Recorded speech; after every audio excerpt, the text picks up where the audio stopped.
संविधान रही संविधान कहले क्या बुझा जाए जानिछ संविधान बोलिकी कहले आम देश राज्य सबकिछि चलिया जो नीति नियम प्रस्तुत करा सेटा को आमर संविधान बोलिकी कह जाए। संविधान रे आमर कार्यपालिका व्यवस्थापिका न्यायपालिका सबकिछि रही।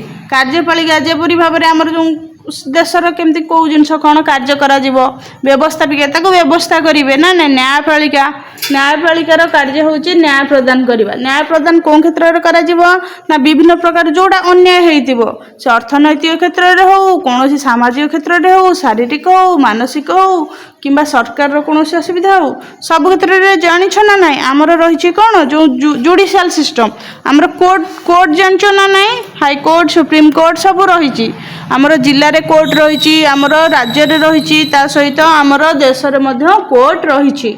जदि कौन लोक हो कौन संस्था अनुष्ठान हो कौन माने सरकारी कर्मचारी हो कि जी भी कौन क्षेत्र में किसी अन्याय क्या किए बाड़िया पिटा हो क्या हत्या धमक हो ये सब जहाँ भी हो जेकोसी जिनस अन्याय जिनस भूल जिनस सब सबू किसी अन्याय न्याय पाइबा कि आमर न्यायपालिका रही तार व्यवस्थापिका आउ कार्यपालिका व्यवस्थापिका व्यवस्था कर अर्थात आमर जो संसद अच्छी जानिछ संसद अच्छी जो जानिछ आमर एमएलए एमपी माने आमे चयन करूछे ना नहीं एमएलए एमपी को चयन करूछे तो चयन करबा पर से जो जाउछंती आमर राज्यसभा लोकसभा को जाउछंती जो विधानसभा को जाउछंती सेठी से माने बसी कौन करंती सेठी से माने बसिकरी आमर देश राज्य केमिति चलिबो ता विषय व्यवस्था करंती अर्थात को कामटा हैला को कामटा हैलानी को कामटा हेई पारिले भलो हेई परिबो हेले कि से सब विषय रे आलोचना चले। तो तादर जो आमर जो मुख्यमंत्री प्रधानमंत्री सब सरकार जो माने अधिकारी रहिले समस्त रहिले संसद चले जानिछ ना नहीं अधिवेशन चले अधिवेशन तीनोटी अधिवेशन चले ग्रीष्मकालीन अधिवेशन आउ गोटे कौन ऋतुजंती तीनोटी वर्षाकालीन आउ शीतकालीन तीनोटी अधिवेशन बसे तो से सब जिन आलोचना हुए व्यवस्था करा जाए समस्त मत दियंती को कार्यटा हेले हबो हेई परिबनी कि अर्थ विभाग तो सब विभागर सचिव माने मध्य थांती। तो तापर रही आमर कार्यपालिका बोली कहले जो कार्यटी करा जीवो कि करा जाइछि जो कार्यटी तार केमिति उन्नति होबो कि से कार्य संबंध जहाँ भी अच्छी ता ऊपर विश्लेषण करा जाए बिल पारित करा जाए जो कार्यटी देश राज्य पई करा जिबार थिबो सेटा करा जाए। तो ये सब होउची तो ता भितर आमर किछि गोटे अधिकार रही तो तापर आमर जो मनीष प्रति मनीष चलिबा बंचिबा पई आमर जानिछ गोटे स्वाधीनतार अधिकार अछि ता सहित आमर न्यायपालिका तो जानिल आमर जो कोर्ट रहा समस्ते आईन आखिरे समस्ते सामान जहाँ प्रति जदि कौन अन्याय होता ताकू न्याय मिल से न्याय पाइब। किंतु ये जो संविधान हत्या कौन देख ये जो सब जिनस कार्यपालिका व्यवस्थापिका न्यायपालिका अच्छी। अच्छा तुम्हें मैंने देखीच जो कोरोना होता कोरोना समय लॉकडाउन देखीच ये 2-3 वर्ष तले जो कोरोना होता 2020 मसीह लगी कोरोनार इमरजेंसी 19 रु स्टार्ट होता चीन रु तो से समय तुम इच्छा कले चाहिए कौन घर बाहर को बाहर जापर रास्ता को जापर बजार जापर ताल तुम कौन पे तुमको कौन किए दौड़ी रे कि कौन रसी फसी घर भीतर किए बांधिक रखी देला कि तुम घरे रोला सेटा कौ कारण जानिच से मान तुमको किए अटकईला किए अटकईला संविधान जो आमर नियम थाए जरूरीकालीन परिस्थिति नियम जारी करा जाए लॉकडाउन करा जाइथिला अर्थात समस्ते घर रहिबे तेणुक से नियमटी करा जाइथिला समस्त सुरक्षा पाई तेणुक समस्ते रही ठीक से परी जो आमर जो जाति जरूरी परिस्थिति रही गोटे हूँ आमर देशर जरूरी परिस्थिति राज्य जरूरी जो देशर जो राज्य जरूरी परिस्थिति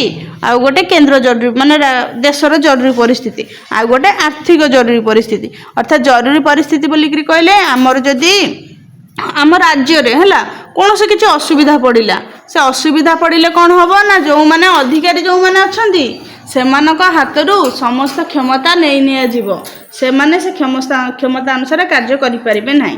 तो से वर्तमान आमर मुख्यमंत्री माने मुख्य अछंती से जो अनुसार निर्देश दउचंती कि जहा करचंती राज्यपालक परामर्श रे से अनुसार कार्य होउची।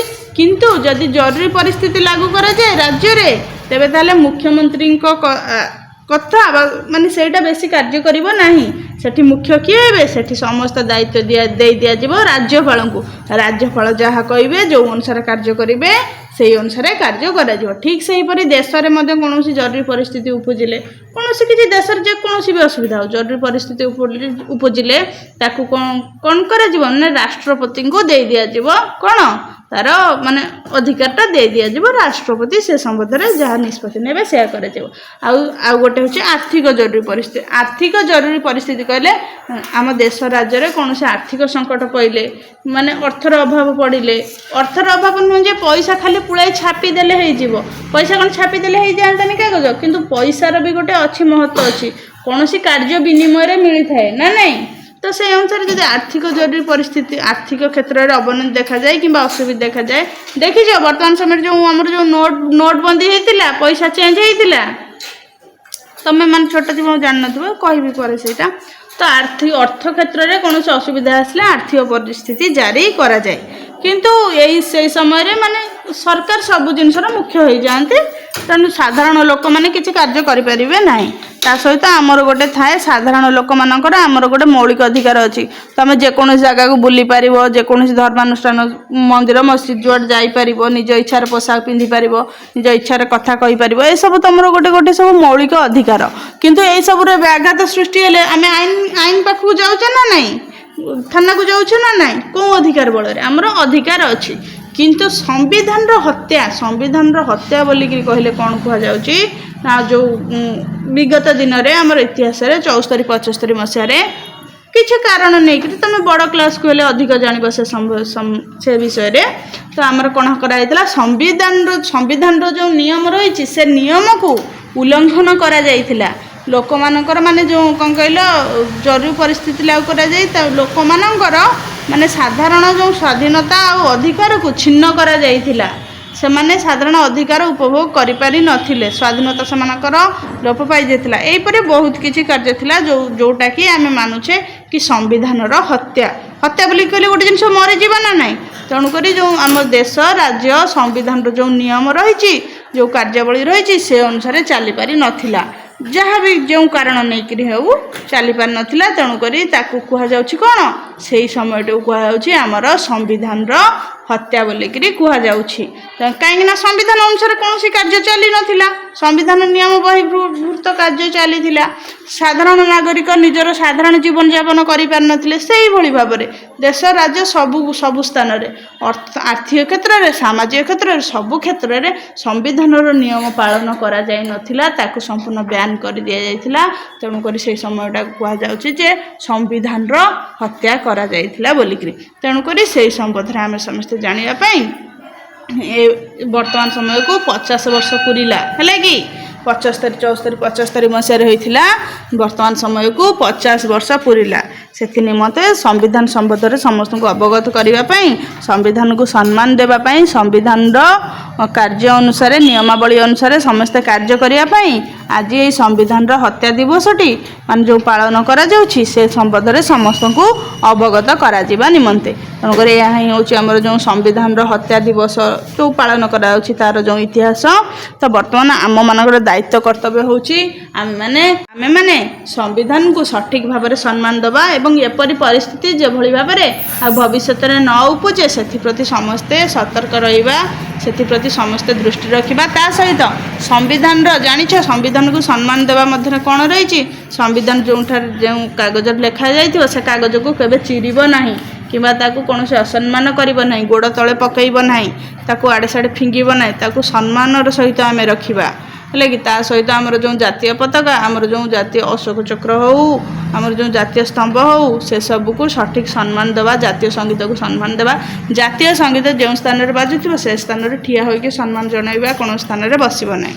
ତ ବିଶେଷ କରି କହିବାକୁ ଗଲେ ଏଇଟା ହିଁ ହେଉଛି ଆମର ଯେଉଁ ସମ୍ବିଧାନ ସମ୍ବନ୍ଧରେ ଆଉ ସମ୍ବିଧାନର ହତ୍ୟା କରାଯାଇଥିଲା ବୋଲି କୁହାଯାଉଛି। ସେଇ ଦିନଟାକୁ ମନେ ପକାଉଛି। ସେଦିନକୁ ଆମେ କାହିଁକି ମନେ ପକାଉଛେ, ସେଦିନକୁ ଆମେ ଏଇଥିପାଇଁକି ମନେ ପକାଉଛୁ ଯେ ଯେଉଁଭଳି ଭାବରେ ସେପରି ଦିନ ଆମ ଜୀବନରେ ଆଉ କେବେ ନ ଆସୁ ଏବଂ ସେଥିପ୍ରତି ଆମେ ସତର୍କ ରହିବା ଏବଂ ସେଥିପ୍ରତି ସମସ୍ତେ ଦୃଷ୍ଟି ରଖିବା। କିନ୍ତୁ ଏହିସବୁ ହେବା ଦ୍ୱାରା ଲୋକମାନଙ୍କର ବହୁତ ଅସୁବିଧା ହେଇଥିଲା। ମାନେ ଆମର ଦେଶ ରାଜ୍ୟରେ ସମସ୍ତଙ୍କର ଅସୁବିଧା ହେଇଥିଲା। ତେଣୁକରି ତାକୁ କୁହାଯାଉଛି ସମ୍ବିଧାନର ହତ୍ୟା ଦିବସ। ତେଣୁକରି ଆଜିଠାରୁ ସମସ୍ତେ ଶପଥ ନେବା, ସମ୍ବିଧାନକୁ ସମସ୍ତେ ଯଥେଷ୍ଟ ସମ୍ମାନ ଦେବା, ସମ୍ବିଧାନ ନିୟମ ଅନୁସାରେ କାର୍ଯ୍ୟ କରିବା। ତା ସହିତ ଆମର ଦେଶ ରାଷ୍ଟ୍ର କିଭଳି ଭାବରେ ଉନ୍ନତି ହେବ ସେଥିପ୍ରତି ଦୃଷ୍ଟି ରଖିବା, ସେଥିପ୍ରତି ଦୃଷ୍ଟି ଦେଇ କାର୍ଯ୍ୟ କରିବା। ଆଉ ଭଲ ମଣିଷ ହେବା, ନିଜ ପରିବାର, ଗାଁ, ସହର, ତା ସହିତ ଆମ ଦେଶ ଜାତିକୁ ମଧ୍ୟ ସଠିକ୍ ସମ୍ମାନ ଦେବା। ତେବେ ତାହେଲେ ଆମର ସମ୍ବିଧାନର ସମ୍ମାନଟା ଅତୁଟ ରହିବ। ତ ସମ୍ବିଧାନର ହତ୍ୟା ଦିବସ ସମ୍ବନ୍ଧରେ ଜାଣିଲ? Very good.